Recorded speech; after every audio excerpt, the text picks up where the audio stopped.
जय श्री कृष्ण।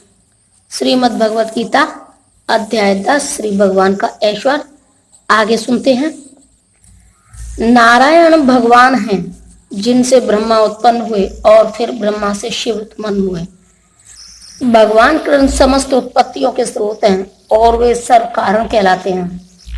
वे स्वयं कहते हैं, क्योंकि सारी वस्तुएं मुझसे उत्पन्न हैं, अतः मैं सबों का मूल कारण हूँ। सारी वस्तुएं मेरे अधीन हैं, मेरे ऊपर कोई भी नहीं है। कृष्ण से बढ़कर कोई परम नियंता नहीं है।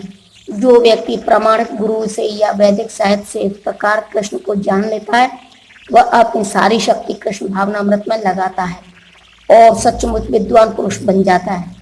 उसकी तुलना में अन्य सारे लोग जो कृष्ण को ठीक से नहीं जानते, मात्र मूर्ख सिद्ध होते हैं। केवल मूर्ख ही कृष्ण को सामान्य व्यक्ति समझेगा। कृष्ण भावना भावित व्यक्ति को चाहिए कि कभी मूर्खों द्वारा मोहित न हो।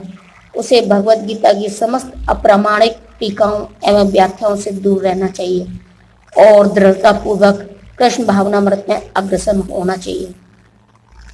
मेरे शुद्ध भक्तों के विचार मुझ में वास करते हैं।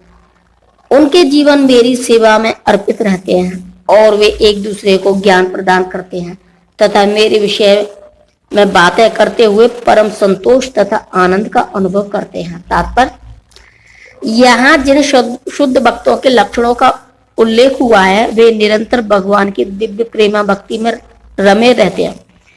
उनके मन कृष्ण के चरण कमलों से हटते नहीं, वे दिव्य विषयों की ही चर्चा चलाते हैं।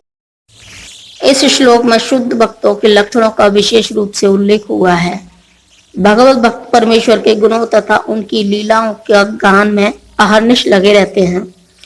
उनके हृदय तथा आत्मा निरंतर कृष्ण के में निमग्न रहती हैं और वे अन्य भक्तों से भगवान के विषय में बातें करने में आनंद अनुभव करते हैं। भक्ति की प्रारंभिक अवस्था में वे सेवा में ही दिव्य आनंद उठाते हैं और परिपक्वावस्था में वे ईश्वर प्रेम को प्राप्त होते हैं।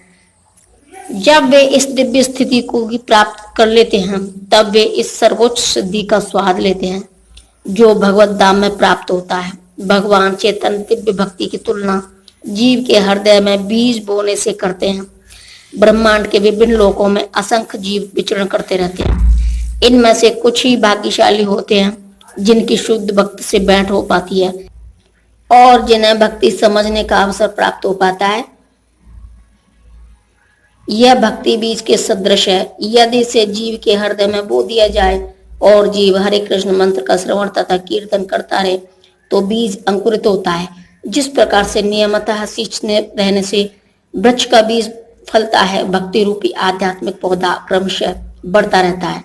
जब तक यह ब्रह्मांड के आवरण को भेद कर ब्रह्म ज्योति में प्रवेश नहीं कर जाता, ब्रह्म ज्योति में भी यह पौधा तब तक बढ़ता जाता है जब तक उस उच्चतम लोक को नहीं प्राप्त कर लेता, जिसे गोलोक, वृंदावन या कृष्ण का परम धाम कहते हैं।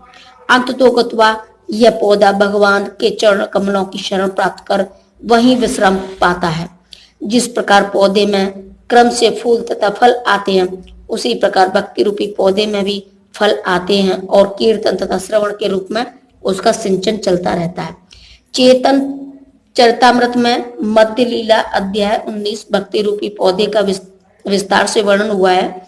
यहाँ यह बताया गया है कि जब पूर्ण पौधा भगवान के चरण कमलों की शरण ग्रहण कर लेता है, तो मनुष्य पूर्णतः भगवत प्रेम में लीन हो जाता है। तब वह एक क्षण भी परमेश्वर के बिना नहीं रह पाता। जिस प्रकार की मछली जल के बिना नहीं रह सकती, ऐसी अवस्था में भक्त वास्तव में परमेश्वर के संसर्ग से दिव्य गुण प्राप्त कर लेता है।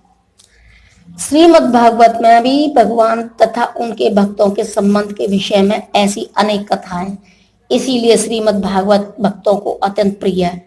जैसा कि भागवत में ही 12.13.18 में कहा गया है, श्रीमद् भागवतम पुराणम अमलम यदि श्रवणम प्रियम। ऐसी कथा में भौतिक कार्यों, आर्थिक विकास, इंद्रिय तृप्ति या मोक्ष के विषय में कुछ भी नहीं है।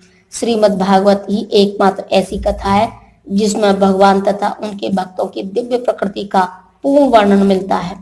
फलतः कृष्ण भावना भावित जीव ऐसे दिव्य साहित्य के श्रवण में दिव्य रुचि दिखाते हैं।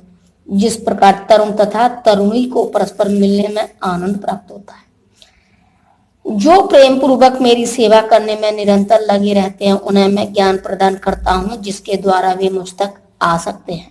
तात्पर्य, इस श्लोक में बुद्धि योगम शब्द अत्यंत महत्वपूर्ण है।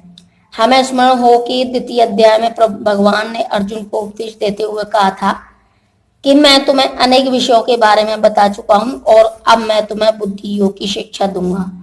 अब उसी बुद्धि योग की व्याख्या की जा रही है। बुद्धि योग कृष्ण भावनामृत में रहकर कार्य करने को कहते हैं और यही उत्तम बुद्धि है। बुद्धि का अर्थ है बुद्धि और योग का अर्थ है यौगिक गतिविधियां अथवा यौगिक उन्नति।